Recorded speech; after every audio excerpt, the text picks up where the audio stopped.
Hello, everybody. Welcome in to the NBA Front Office Show. We're back, baby. Let's go. Keith is back from his trip to freezing Phoenix, Arizona. Not what we normally would talk about. Some weird weather going on in the desert, apparently, but we've got a ton to get into on today's show. Happy Monday once again. If you're not a subscriber to the channel yet, please make sure that you do hit that subscribe button. Keith, welcome back. Happy to have you back in action and get things rolling again. Yeah, thank you. So I'm going to start off with an apology to everybody. I know I said we'd do a front office Friday, but I'm an idiot and I don't understand how time zones and time changes work. And I forgot Phoenix doesn't change their time. So when we were talking about it, I was like, oh, we'll have enough time before I have to go to the event. It'll be a little early on the East Coast, but they don't change this time. They don't change, period, right? So yeah, they when don't the change at time all. changes, there's only a 2-hour difference between this and the East Coast. And it was like, all right, in order for me to do this, it's gonna have to be like a 9 a.m. East Coast show, and it was just gonna be a mess. So that's completely on me. So I apologize to everybody, but we're going to do a front office overtime this week, maybe two, because there's a couple weird nights this week where Thursdays, or excuse me, tonight rather, Monday, if you're listening to this early enough, all the games are over by 10:30 Eastern. And they all tip at 8 p.m. Eastern time. And then Thursday, there's only one game at like 9. So maybe we'll hop on, at least I will. I'll do an overtime show each night. That way we can catch up a little. And what is it? My grandmother used to say, God willing and the creek don't rise, which we're not from the South. So I don't know where she came up with that. I've never heard that one before. Saying. Yeah, we'll do a show on Friday. It was basically like, barring some disaster, we'll do it. But I don't know why she used to say that. It's weird. That was like her only weird saying she would say. That is a new one. Then I want to just really quick, because we've got a ton of news to get into. I want to thank everybody at the Arizona State mock trade deadline event. Such a cool moment. I had a bunch of people coming up telling us how much they love this show. That they watch and listen all the time. A lot of kids put it on at the gym. They're like, you guys do the perfect length episodes for like my workouts, because they're usually about 45 minutes long. So like I warm up, I work out for 30 minutes, do a cool down, and like that's perfect. So for anybody who complains about the length of the show, there it is. We're perfect for a gym workout. That's so it. Get after it. You'll get those gains. Get swole. But yeah, so many great people came up. Great things to say about it. The event was awesome once again. It was an absolute blast. I hope it's something that continues. The guy who co-founded it is graduating, so you need somebody to help take it on and help keep it alive and moving. So hopefully someone will do that. But shout out to Kyle and the entire Arizona State crew. I know they all listen. You guys did a wonderful job putting this together. Special thanks to Jeremy, who I know is also a listener, who did a lot of work helping us out doing trade checking and all that stuff. So awesome event, some really fun trade stuff. I'm sure they're going to release some of it later. But yeah, we had a great time. Well, and now obviously you had a lot of fun at the event. And now we get to spend the show talking about how everyone is injured. So sorry to, we got to start with that high note, right? Everything positive, and now we're going to bring everybody down. We have like 2 non-injury stories, so we'll save those for the end. It's so bad. Back up. Everybody's hurt. Yeah, it's bad. All right, let's see. Let's just go here, because it just happened. Chet Holmgren, 8 to 10. You know what? I shouldn't even title it the way I did. Out 8 to 10 weeks. It's just 8 to 10 weeks, and then they're going to figure out what everything looks like from there. Fractured his hip in last night's game. If you saw it, Andrew Wiggins attacked the basket. Chet Holmgren went to challenge the shot, and he winds up horizontal in the air and comes down hard. He was in a lot of pain, couldn't put weight on his leg, had to get help to the locker room, and now he's out 8 to 10 weeks. And Kate, this is a Thunder team that's already missing Isaiah Hartenstein and Big Jalen Williams, because there's 2 of them. But Chet Holmgren now out. This is gonna be rough for the Thunder. Now Hartenstein may be back in the next couple of weeks or so, so that could certainly help them weather the storm. But for right now, the Thunder are kind of out of bigs, right? I mean, they're just gonna have to play small because all 3 of them are out. Yeah, and there's no no rest for the weary. They play tonight against the Mm-hmm. Clippers and Ivica Zubac, who has been on an absolute tear for a Clippers team that's got to be one of the early season surprises. Like they've actually played pretty well Yeah. to open this season. So yeah, the Thunder are they're just gonna have to cobble it together as best they can. Their backup units. I tweeted about this during the game. Their backup units have basically been, this is before Holmgren got hurt.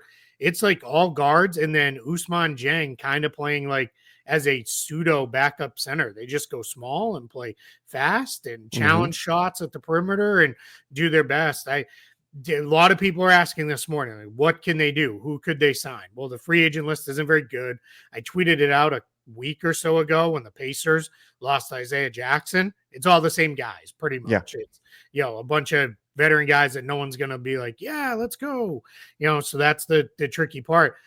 They do qualify for a hardship exception because they've got Holmgren doesn't meet that yet because you have to be out at least 3 games, but Hartenstein, Nikola Topic, who's out for the year. Those 2 guys are already out. And then they have both Jalen Williams, as you mentioned, the big one, and then Kenrich Williams, who also has functioned as kind of a very small 5 for them in the past. He is also out. So the hardship eligibility, I should say, triggers when you have at least 4 guys out for 3 games and are all projected to be out for at least 2 more weeks. So now you're going to have a 5th guy with Holmgren. So I don't know what they're going to do. I don't know if they're going to go hardship. I don't know if they're going to play Malevi-Lyons, who's kind of a center, but an extremely raw guy that they've got as they're kind of doing like pseudo 10 days right now. It's going to be really something for Mark Daigneault here. He's one of the more creative coaches, but you're literally playing without the biggest player on the roster right now is Ousmane Dieng. Like that's, where you're at, like that plays, I should say. So that's going to be tough to work through. Maybe they make a 2-way move just to get another big on a 2-way, but I really don't know how they're going to get through this next period. And it's, they're off to a great start, but this is going to be a challenge. I think they're going to just try to tread water here for the next couple of weeks. Hope that Isaiah Hartenstein can come back at that point, and then he's going to get thrown right into the deep end. They're going to have to play him all the minutes as soon as he gets back. But they already paid him all the money. They already paid him all the money. They paid him all the millions. Now they've got to play him all the minutes. So now here's the challenge, right? Chet, but let's take last night out because he only played 5 minutes before getting hurt. Now this is a little messy because they've been kind of killing everybody. But let me do this real quick just to get a sense. He was at about 28.8 minutes per game. That's kind of good news because Hartenstein's not somebody you can throw in and say, hey, go play 35 minutes a night. Like that's just not who he is. He's never really been that guy. But yeah, if you're asking him, start out with 25, we'll ramp you up to around 28, 29. That's probably doable within a week or 2 of him returning. But then you still don't have anybody really behind him. So that's rough. And 8 to 10 weeks it's a long time. That's a long time. Like, let's be optimistic and say it's the 8 weeks. You're talking the middle of January by the time he's ready to go. If it's the 10 weeks, you're talking maybe even post trade deadline by the time we get there, by the time he's back. And at that point, if it takes a while for him to ramp back up, if you're the Thunder, aren't you just saying, well, the All-Star break's like a week away. Why not just push it to the All-Star break and then he gets a whole nother week? You might do one of those fast. Like if it's that close, like bring him back a game or 2, see how he responds. Yeah, just to see what it looks like, and then you've got the All-Star break maybe to tune things up if you need to. But yeah, they are very clearly going to be extremely careful with him because he's an important player. But this is also an odd injury. Jeff Stotts tweeted he only has like 2 references of hip fractures in his injury database. He's at In Street Clothes on Twitter. He's an amazing follow for NBA injury information, especially like what is the injury, how long does it usually take, and how many games does it mean? And the two that he has were like 2 like very end of the roster type guys. One of them got cut after having his hip fracture. It was Mamadi Diakite a couple years ago. So there's just not a lot of history. And this specific type of hip fracture is also apparently extremely rare. So that's I think what you said right off the jump, 8 to 10 weeks is maybe right. Like that's at least that's what we're starting with, and then we go from there. Yeah. Yeah. Unfortunately, that's the way it's going to be. And as of right now, the Thunder, with Chet Holmgren on the floor, plus 16.6 points per 100 possessions. With Chet Holmgren off the floor, they're still really good, plus 7.9 points per 100 possessions. So, but that is a big difference between him being on the floor and off the floor. Yeah, not good for OKC, and we'll see how they can do to handle this. But not the only team in the West. Obviously, it's dealing with injury. Kevin Durant, much more minor, though. He's dealing with a calf injury. Sounds like that's going to be a couple of weeks. The Suns have been playing great basketball, and they're going to have to try to get by without KD for a little bit. But again, this isn't nearly the same level as the Chet Holmgren injury. Just hopefully this isn't something that pops back up. Get his calf back to 100% before you put him back out there on the floor.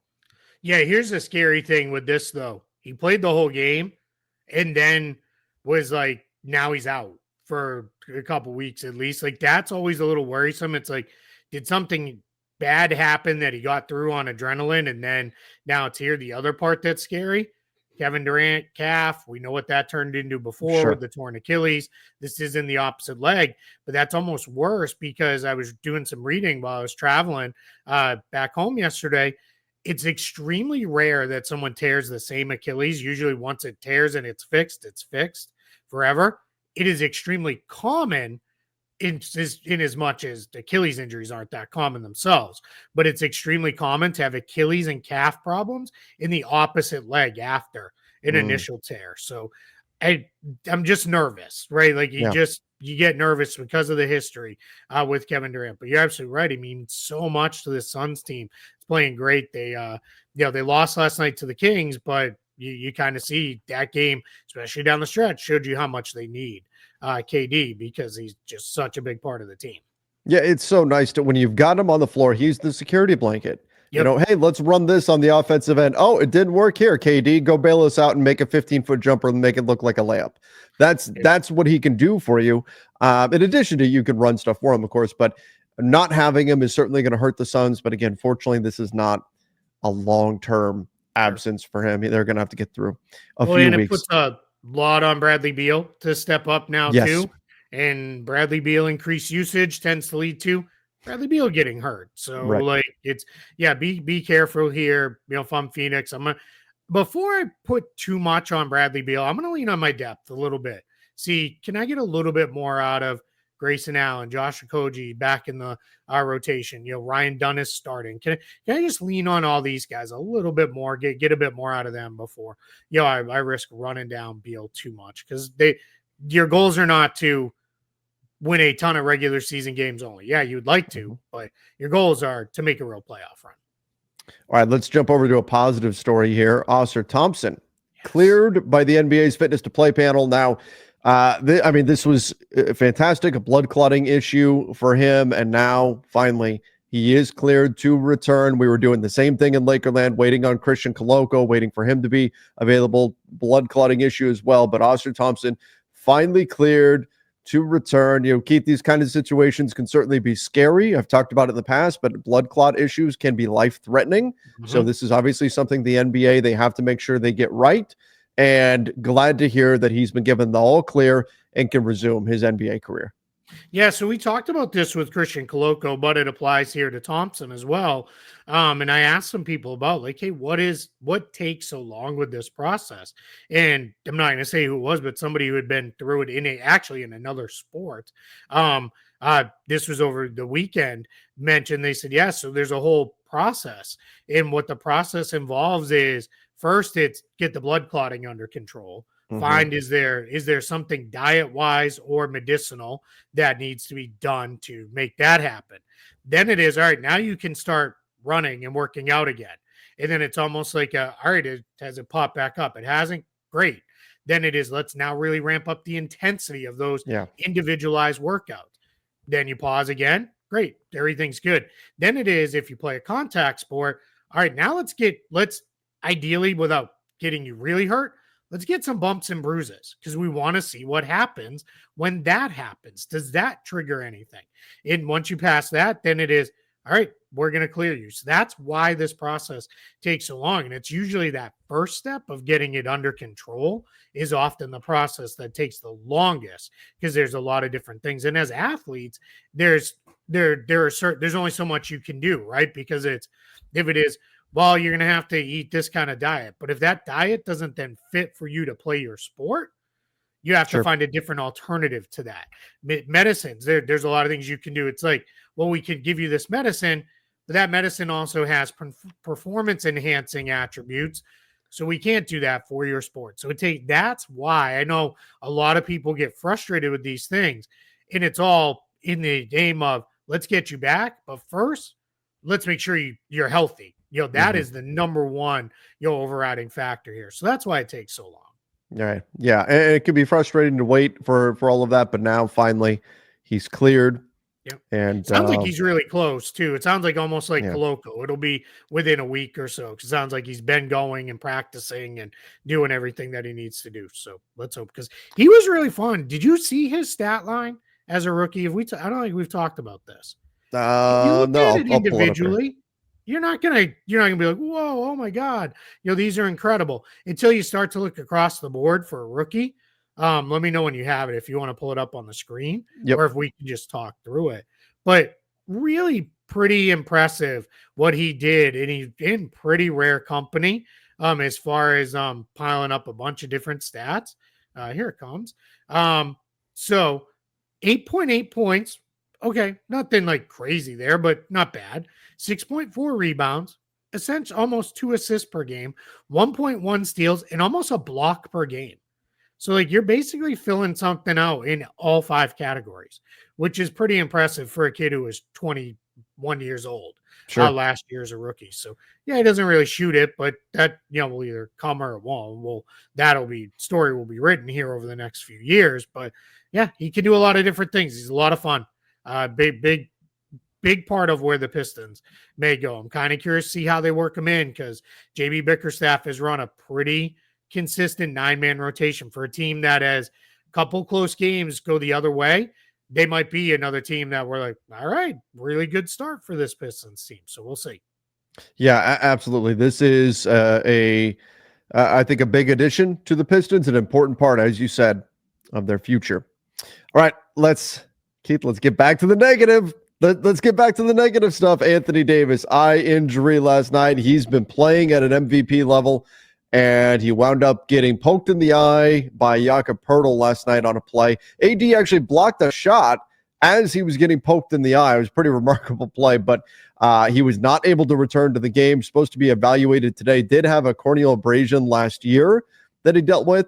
So everybody kind of waiting, holding their breath to see what's going to happen here with Anthony Davis' situation and what this is going to mean moving forward. But pretty bad poke to the eye. It was so bad that, again, he could not return to last night's game. That's when you know it's pretty significant when a guy can't get back into a game. Yeah, and then what it said, like afterwards, like he was having trouble even keeping his eye open. Yeah. There. So yeah, it's and on top of it, we'll mention now, because not only we've talked about it here yet, it's also dealing with, now they've come out, and correct me if I'm wrong. I know it's plantar fasciitis, right? Correct. That he's dealing with, because I know it was like a foot ankle injury. That's where it had been left. Now they've given us the specifics on it. And that's one that just often is you either play through it or you have to sit until it goes away. There's not a whole lot you can do with that one, but the eye thing, just another thing on top of it. So yeah, hopefully he's hopefully the eye thing is just a matter of give it a day or so, because they don't play till Wednesday. Right. So, yeah, they've got Memphis on Wednesday. Yeah, so with that, but yeah, it was funny because how I actually saw this headline was Anthony Davis headed to the ophthalmologist, and I was like, oh, does he need glasses? Like, what's happening here? And then I was like, oh, because I'll be completely honest, I fell asleep very early last night, so I didn't even know that this had happened before I saw the headline on it. So I was like, oh, weird thing. Like, okay, like, I guess, like, we made a big deal about it with Scoot Henderson last year when I was like, I can't really see. That's maybe why I shoot bad. So let's get him some glasses. And I was like, maybe AD needs glasses. If AD needs glasses and is going to start to shoot better, like, that's kind of scary for the rest of the NBA. Yeah. So, right. Yeah. And we'll get goggled AD. Goggle AD. That's what we need to see. Just like Kareem. Yeah. Get those Kareem comparisons really going. Yeah. Right. That'll be good. I like that idea. I'm here for it. All right. Let's go here now, Keith. The Milwaukee Bucks. Oh my god! I mean, what a mess! What a Yeah. mess the Bucks have been this season. I'm going to pull up the standings here right now. If you look at the Eastern Conference, first of all, it's not pretty in the Eastern Conference in general. My Well, God. the top is okay. Like the very top. Oh, sure. But I mean, two teams in the East have winning records right now. You've got the 4 seed is a below 500 team right now in the East. I don't think it's going to finish this way, but this is how it is right now. But look at the Milwaukee Bucks, 2-8. And Giannis is putting up video game numbers still, and they're 2-8 on the season. Pretty rough. And now it's come out from Mark Stein that essentially if the Bucks are going to trade Giannis, he would have to go to them and ask out. That I think we kind of knew, but is this really where this is headed? I mean, Keith, I feel much better about the 76ers than the Bucks right now because the Sixers are at least just super injured, and that's the problem. I know Chris Middleton is out for the Bucks, but still, there's a part of me that feels like the Bucks just as a team fell off the age cliff, and that the only solution, and I'm not saying they're there today, but the only solution if it continues this way is going to be to blow this thing up. Yeah, there's a lot of stuff there, right? So the Bucks were the Lakers remembering they're the Lakers and the Raptors remembering they're the Raptors in the second half, away from having the worst record in the NBA. Like that's how close it was to waking up here, a couple weeks into the season, and it's like Milwaukee's this bad. And a bunch of people have said versions of this, so I apologize that I'm like now the millionth person, but they were this bad, you would be like, well, Giannis must be hurt, right? Like that's the only thing you would go to, and he's not. He's played well. Their problem is the defense stinks, and their offense has not been good enough to offset it. And to your bigger point, there are no easy fixes here for Milwaukee. There's not we'll make this rotation change, make this scheme change, do this. They're trying to do some of that. Gary Trent Jr. was dropped from the starting lineup, but now is out with an injury. And yes, Chris Middleton coming back will help the offense, should help them avoid some of the droughts they go through. I don't know how you fix the defense. Damian Lillard yesterday against the Celtics. And Celtics are not always the best baseline comp here because they're so good. But they ran somewhere between, in the second half, 12 to 15 consecutive two-man actions designed to get Damian Lillard switched on to Jason Tatum, Jaylen Brown, or Drew Holiday. Mm-hmm. And then they went to work on those plays. They didn't score on all of them, but they came really close. They got good shots out of every single one of those actions. That's like playoff level of, we are going to target this player till you either give up or you remove them. You don't see that in the beginning of November in regular season games, but it was Boston was behind. At that point, the game had tightened and was close. But I don't know how you get around it because now it's Brooks not just sitting at the rim anymore because they've got him guarding guys outside in Doc's scheme versus Budenholzer's scheme. Giannis is not the same level of help defender, whether it's just because he's not engaged or he just isn't. And the rest of the defenders around them aren't very good. They ended up having to double a bunch, which then caused all these other issues. And I'm using that game as the one example, but that stuff happens every night to them on that end of the floor. My only thought is I would lean just go all offense. Just try to go crazy, score a bunch of points, and hope that's how you can win games. Because I don't see a way you fix this.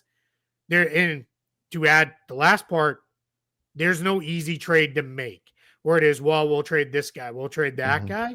Because the guys they have to trade that are carrying enough salary, teams would be wanting to likely acquire them because, well, we're okay ourselves, so we need, this player, especially a guy like Chris Middleton, who has another year left of big money. Maybe you can find a deal with a Washington or somebody who's on a long-term rebuild where it's, all right, we'll rebalance a little this way, but it's going to be tough for Milwaukee to figure this out.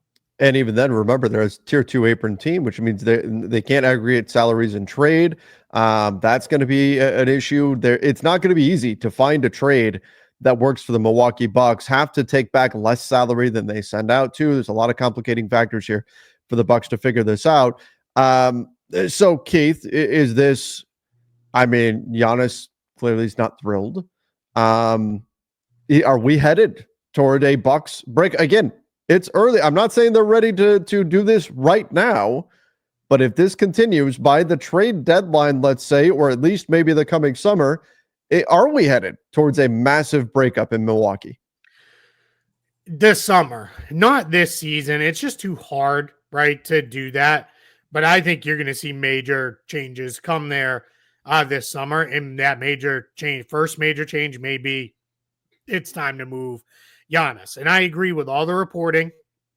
My personal opinion is you can't trade Giannis unless Giannis says, I want to go.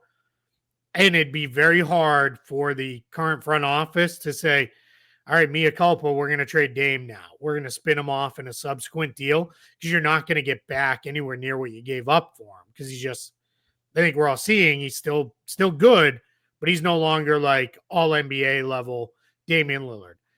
It's also, we're 10 games in, so let's take one deep breath. Because it's the East, they're 3 games out of third, even though they're 2-8. So that's insane. It's not the end of the world here, right? Yeah, you're not even like 6 games out. I think you just got to wait it out and hope for the best and hope you can make some scheme changes, get Middleton back again. I would lean a lot heavier into the offense. I don't think Doc Rivers is going to do that. That's just not who he is as a coach, which maybe that's the change you need to consider, right? Now it'd be tough. That's 3 coaches in 3 years, and the last 2 only make it part of the way through their first, don't even make it 1 full season, I guess is what I'm trying to say. That's tough, but it kind of is what it is. But yeah, I mean, inevitably, if this finishes with the Bucks missing the playoffs, not even in the play-in tournament and fully missing, you're going to have to really look at it. That may be where Giannis says, all right, I'm ready. And he's dropped now way too many breadcrumbs over the last few years of, I don't know if I'll still be here or not. Like that's, right. To me, that's kind of setting the stage for, all right, are we going to see something go, here that comes in a different way? When there's smoke, there's fire. Kate, the one perhaps saving grace here from Milwaukee is, again, they are in the Eastern Conference. So take a look at their next 10 games. Toronto, Detroit, Charlotte, Houston, Chicago, Indiana, Charlotte, Miami, Washington, Detroit. There's a lot of winnable games in that stretch. Now it does get more difficult. You get Boston, you get Cleveland. Those are, that's the cream of the crop in the East coming up at the beginning of December. But still, and I guess the play-in tournament is in there as well, or the NBA Cup. Let me say the NBA Cup is in there as well. So there's going to be some other opponents coming up for them once that schedule gets all revealed. But in terms of where they fall in the tournament itself, but this next stretch of 10 games. Yeah, this is the get right stretch here. If they if they're still at the bottom of the East, or near the bottom of the East after the next 10 games, it's push the panic alarm in Milwaukee.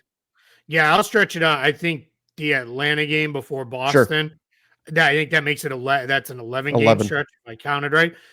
So let's in that 11 game stretch, if they're not like 7-4 or 8-3, that's probably. And again, this is assuming Giannis doesn't get hurt or something, because that would completely change everything.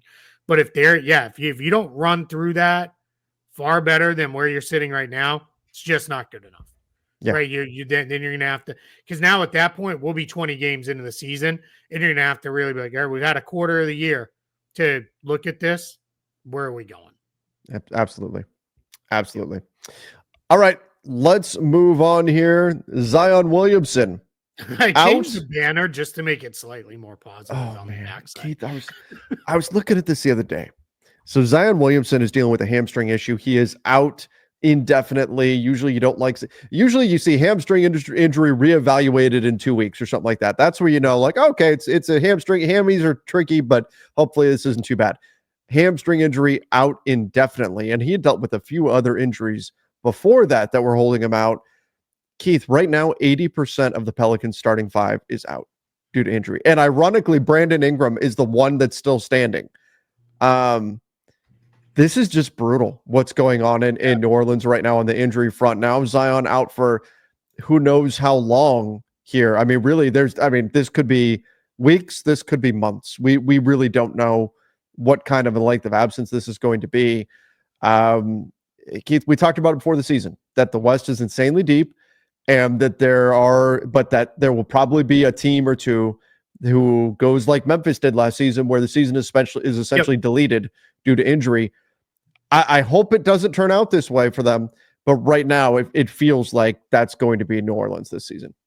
Or maybe Memphis, who we'll talk about in a minute. Well, yeah, again, right. But yeah, so this was their rotation group in their last game, because you mentioned 4 of the 5 starters are out, I think is what you said. But also Jordan Hawkins is also out, who was playing really well as a reserve, and somebody who is going to be coming off the bench also out. So anyway, this is the group they ran with. Yves Missy started at center. Okay, right, that's fine. The rookie's playing okay. But really, that was out of necessity. Jeremiah Robinson-Earl at the 4. All right, not really where you want to be. Brandon Ingram at the 3. Okay, that's fine. Brandon Boston Jr., who's on a 2-way at the 2. Jose Alvarado started at point guard. Then off the bench, they played Javonte Green, Daniel Tice, Antonio Reeves, Jalen Noel, Jamal Cain, Trey Jemison. So they're 2-way guys. Jalen Noel, who was signed out of necessity like a week ago, and a bunch of guys who were supposed to be end of the bench guys. The only guys they wanted to have in their rotation this early in the year that played Ingram, and then Alvarado and Tice, who were going to be good reserve spot starter types, and then maybe Missy they were hoping to work in there once in a while. All the rest of those guys, they would love to have those guys in the G League as the G League season started last week. And instead, they're here starting and playing major rotation minutes for the Pelicans. It's just, that's a disaster. It's brutal. It's absolutely brutal what's happened in New Orleans. Now they are getting Trey Murphy back. Trey Murphy III coming back. So that does help this week. Yeah, it should be this week. That does help a little bit. But again, I mean, just brutal on the injury front for New Orleans. And now Zion. Keith, Zion has a very unique contract in that the next, I think it's 3 seasons are non-guaranteed on his deal. And I'll pull that up. I don't think we're there. I mean, it's always the problem with Zion. We talk about this. He's great when he plays, but $39 million next season. Is there any chance you think the Pelicans just say, nah, we don't want to do that? I don't think so. I don't think so either, but it's not 100%. Things would have to get really bad this year. Like does not come back. Right. Or comes back for 1 game and then is out. But yeah, it is. I don't know. $0 guaranteed after this season. Yeah, and so his contract, like you said, very complex. There's a whole bunch of stuff in there that is related to meeting weight clauses, and then there is games played in the prior seasons type things and all this stuff that's related to it. But yeah, it's he is, you said it, he's awesome when he plays, but when are you gonna play? Like I think, let's say you go through this again next season, I think you really start thinking about, all right, let's really reset this. CJ comes off the books. Yeah. We can really reset around Murphy, Jones, the last couple of years of DeJounte Murray, and build it out that way. But yeah, it's tough. And here's the thing too, when we just leave it on this page. Yeah. Zion's out indefinitely. McCollum's out for a while. Murray's out for a while. Jones is out for a while. Hawkins is out for a while. These are not like see you in a week type things. These are all like 2 to 3 to longer weeks injuries, and that's just brutal. It's of your top, what is that? 1, 2, 3, 4, 5, 6 of your top 7 paid players. One of them right now is healthy. Yeah. And now Trey Murphy III's coming back, but but right now, Brandon Ingram is the only one that's still, and he has a long history of injury. Yeah, he played 64, didn't even qualify for awards, played 64 games last season, and that's the most he's played since his rookie year. Oh man, that it is absolutely brutal in New Orleans. Yep. All right, let's go to their team. They're supposed to be rivalry, right? Remember, it was like, this is going to be the NBA's next great rivalry. Yeah, the Grizzlies. Ja Morant is out. Super scary fall too. And you that could was just see it was bad. I was in the building when it happened. That's right. And it was it certainly it was scary, but the Grizzlies just kept on. The Lakers were missing they were missing AD, they're missing Rui, and so the Grizzlies just kept on rolling. So the energy in the building wasn't like, oh my God, he's out. It didn't, like, there was that moment, but then it picked back up because the Grizzlies continued to play well even after Ja got hurt. But they need him out there on the floor, no question. He missed the bulk of last season. Their last season was erased due to injuries, essentially. Now, Ja Morant out again. I mean, he's got that, that daredevil style where he goes cannonballing to the rim.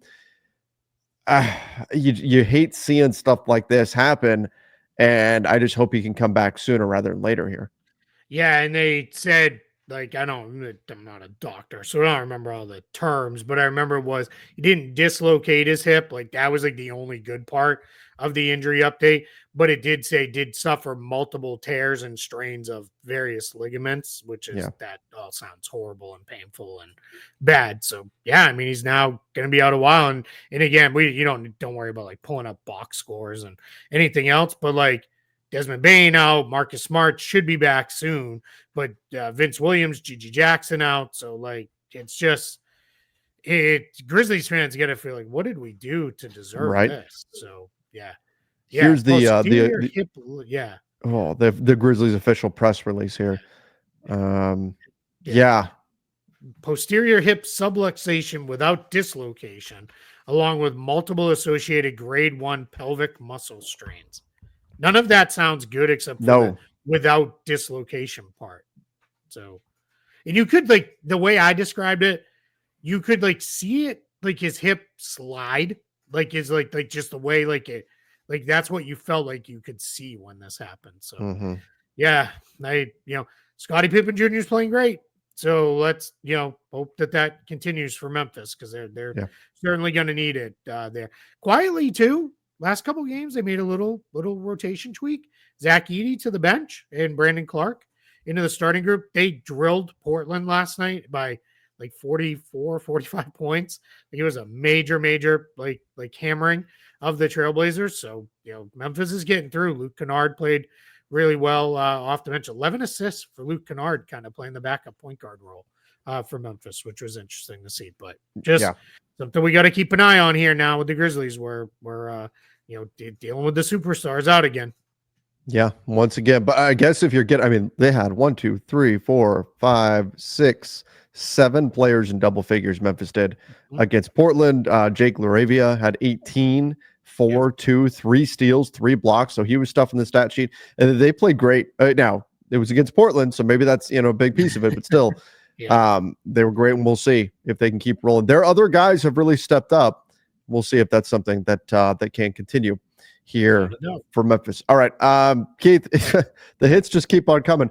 Tyrese Maxey. Now, because of course, as soon as Paul George comes back and Joel Embiid, his suspension is all but up. Now Tyrese Maxey is out. Keith, do you think this was just the burden of no Embiid, no Paul George? Here, Tyrese Maxey, you have to do everything for this team now. And now here we are, and now he gets hurt because of that. Is that the way you're taking this? I definitely think that was some of it. I've talked about this a lot, where playing a lot of minutes in and of itself is probably not going to cause you to be injured. Because let's face it, there are some guys who can play a lot of minutes because what they do is not overly strenuous. But Tyrese Maxey was literally doing everything for them offensively for the bulk of the early season games. He was playing, but like not over 40 minutes. It was around 40 minutes a night, and he was taking a lot of shots, doing a lot of the ball handling. He was still trying, to pressure guys on defense. Just when you're a guard, you're going to be running into a million screens. It's just kind of how it goes. So they were high leverage, high usage minutes. And that's, I think there was a little bit of, eventually this is a hamstring thing, and eventually something just gives out. And I think that's kind of what happened here. So, and the unfortunate part is we start to wonder with Philly, all right, so he's out a couple weeks. When he gets back, are George and Embiid still healthy? Like, let me pull it up here. We are how many games into the season for the Sixers? Like 10, maybe 11? Most teams I think are about 10. So they're They're 2-7, so they're a little behind, which is actually helpful for them. But 2-7, so 9 games in, so we get 73 games left.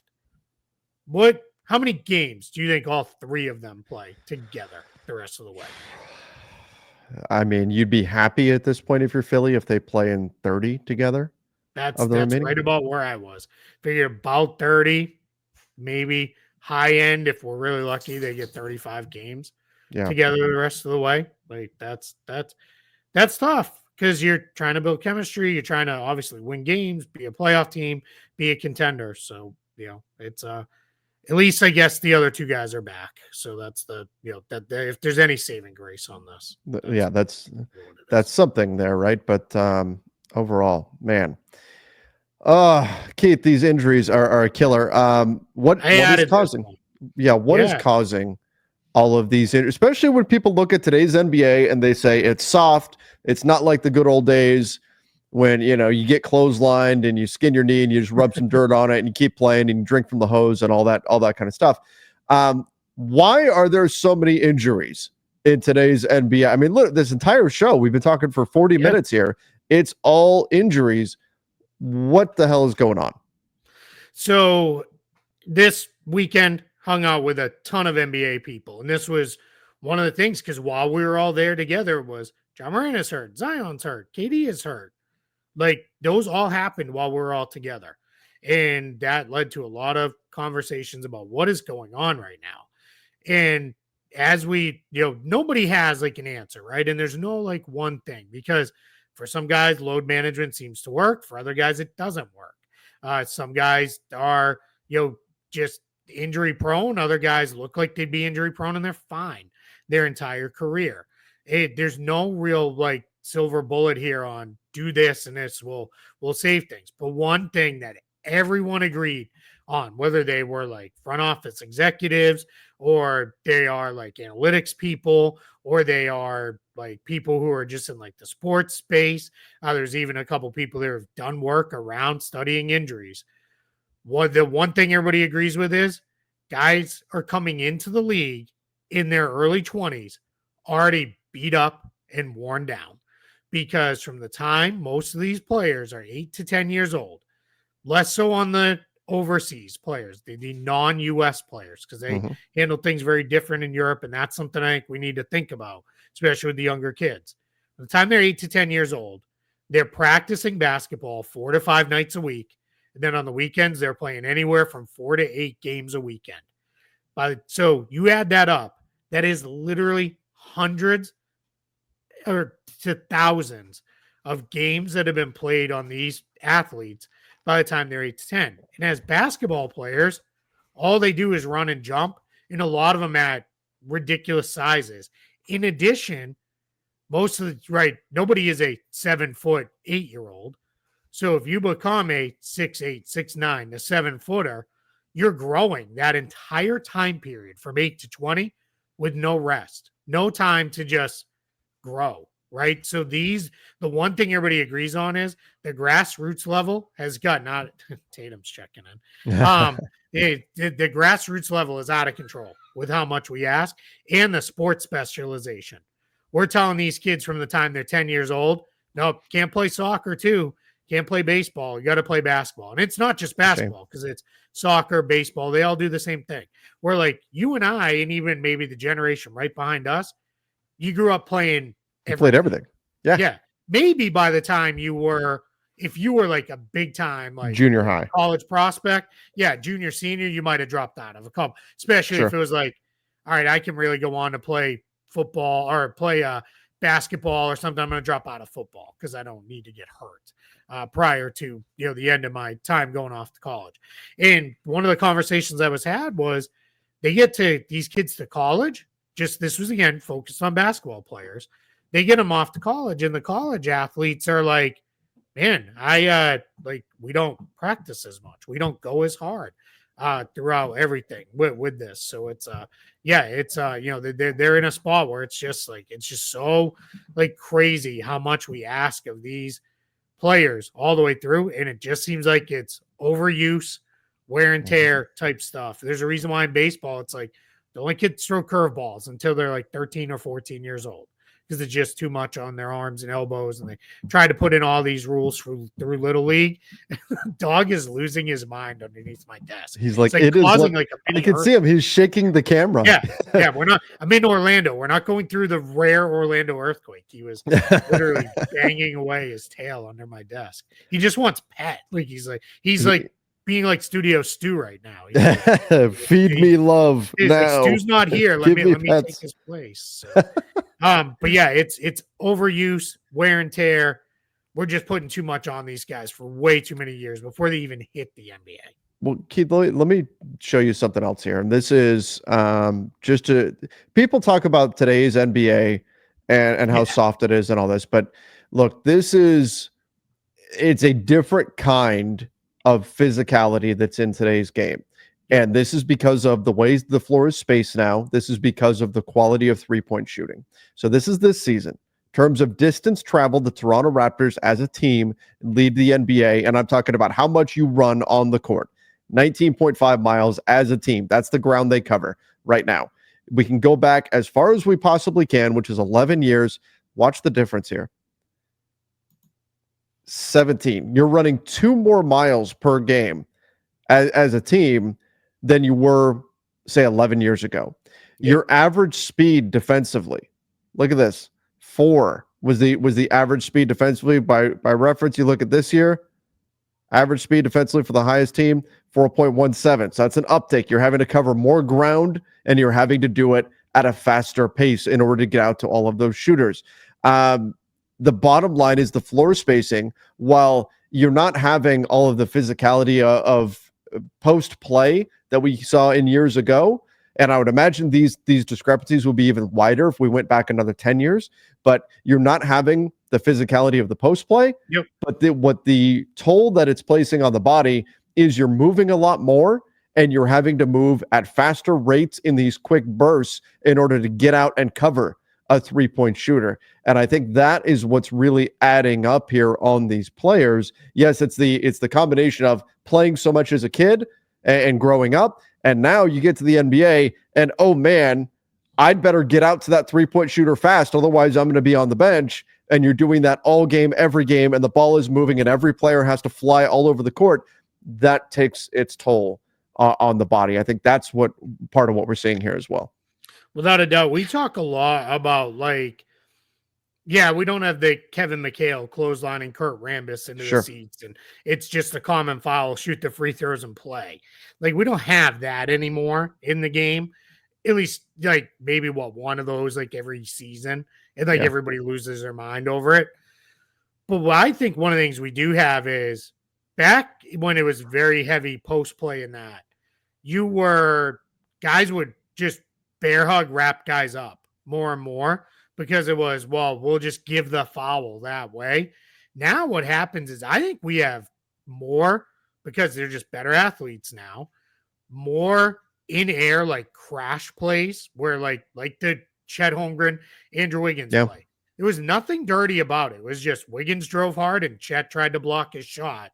And you get more of those because we penalize flagrant fouls now so much more that you're more incentivized. Go actually challenge a shot than just giving a hard foul. Giving a hard foul was rarely did it result in, I gave a hard foul that resulted in an injury back in the 80s and 90s, early 2000s. Now those don't result in injury, but it is, man, I just gave a hard foul, but it's but it was too hard. So it's flagrant. It's 2 shots on the ball. Yeah. So now it's, all right, I'll try to make an actual play on the ball. And guys just end up crashing into each other. That's part of what causes this. There's no, this is it. Stop this. This will cause it. Everybody wants to go to shorten the season. Look, I'm 100% in agreement with shortening the season. The NBA plays too many games in too tight of a season-long window. Exactly it. Money. Nobody wants it on the team side or the player side. It'd be less money for everybody involved, and that's where it's going to be. Nope, not going to happen unless we maybe when we expand, if you can get to a point where we don't reduce the number of overall games, there are still as many overall games. It's 1,230 NBA games every regular season. we can still get to that number, maybe we can get to a point where it becomes, okay, we can now think about this differently, where what we could maybe do is put ourselves in a position to say, all right, we can reduce a few because we kept the overall number. TV product is still satisfied. But again, you're going to have a bunch of people going to be like, wait, so I'm going to give up 6 home games a year? Yeah, I don't think so. Like, I don't want to do that. Like, that's going to be the challenge. You're already hearing teams complain about, wait, I have to give up one of these games, a home game in the NBA Cup? Like, why would I want to do that? Like, and it's just, where it goes. So that's going to be the tough thing. It's, again, no easy fix for any of this, but I personally do believe it starts at the grassroots level. We got to stop asking these kids to play so much. It's out of control. Nobody should be, and it's driven by, I know we got sold it with our daughter with soccer. Now you got to play, because if you want to play in college, you got to do this. You got to commit to just this and drop other sports and all these things. And it's a problem across all sports. And it's not this way in other countries. They don't do it like this. They don't play an insane amount of games every year on these kids' bodies. They don't practice, like this every single day that they're not playing games. So we got to be better there. But till you get people convinced, like, oh, I guess we don't have to play, 100 games a year to, be seen to maybe get a outside chance at a college scholarship. It's just not the way. Yeah. Yep. A lot of reform ultimately needed, I think. I don't know if we'll get there though, because as you said, guys don't want to say, okay, cool, we'll play less games and take less money. Yep. But ultimately, I think for the fans, you're going to get a better product if you do it. So, that's a bigger conversation for another day. For now, it's good to be back. Good to be back, even if this was just a injury Armageddon show here. But still, good to be back. Make sure, everybody, that you do subscribe to the YouTube channel. Follow us over on Apple Podcasts, Spotify, wherever you listen to podcasts. We'll be back tomorrow with all the latest around the NBA. Till then, everybody, see ya and stay safe.